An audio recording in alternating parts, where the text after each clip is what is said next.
Hi hello అండి, welcome to ప్రకృతి. ఈరోజు వీడియో స్పెషల్ బచ్చల కూర పప్పు అండి. బచ్చల కూర రుచికి రుచి, ఆరోగ్యానికి కూడా చాలా మంచిదండి. ఇది ఎలా చేసుకోవాలో ఇప్పుడు చూసేద్దాం. దీనికోసం ముందుగా కందిపప్పు తీసుకుని ఒక 2 సార్లు శుభ్రంగా కడిగి ఒక పావు గంట పాటు నానబెట్టుకోవాలి. ఇది నానేసరికి మనం బచ్చల కూర నీట్గా కడుక్కొని కట్ చేసుకొని ఒక పెద్ద సైజు ఉల్లిపాయ ఒకటి, ఒక 4 పచ్చిమిరపకాయలు కూడా కట్ చేసుకోవాలి.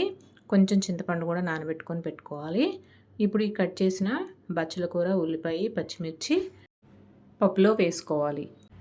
బచ్చల కూర ఆరోగ్యానికి చాలా మంచిదండి. ఇప్పుడు దొరకడం లేదు. అప్పుడైతే చక్కగా పాతకాలంలో కంచెలకు అది వేసుకునేవాళ్ళు. ఇప్పుడు కుండీల్లో వేసుకొని పెంచుకుంటున్నారు.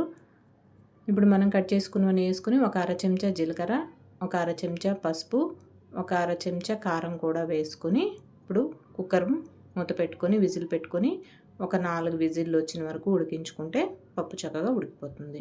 ఇప్పుడు ఉడికిన పప్పుని మూత తీసుకొని ఒకసారి మెత్తగా ఎనుపుకోవాలి. ఎనుపుకున్న తర్వాత తగినంత ఉప్పు వేసుకొని మనం చింతపండు నానబెట్టి పెట్టుకున్నాం కదా, అది కూడా గుజ్జు తీసుకొని ఇందులో వేసుకోవాలి. ఒకసారి బాగా కలిసేలాగా కలుపుకొని పులుపు ఉప్పు.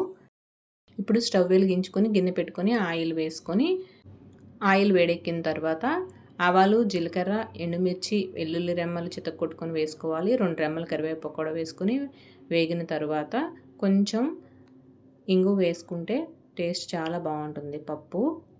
అంతేనండి. ఇప్పుడు పప్పు ఇందులో వేసుకోవడమే. ఎంతో రుచికరమైన బచ్చల కూర పప్పు రెడీ. లైక్ చేయండి, షేర్ చేయండి, సబ్స్క్రైబ్ చేసుకోండి. Thank you.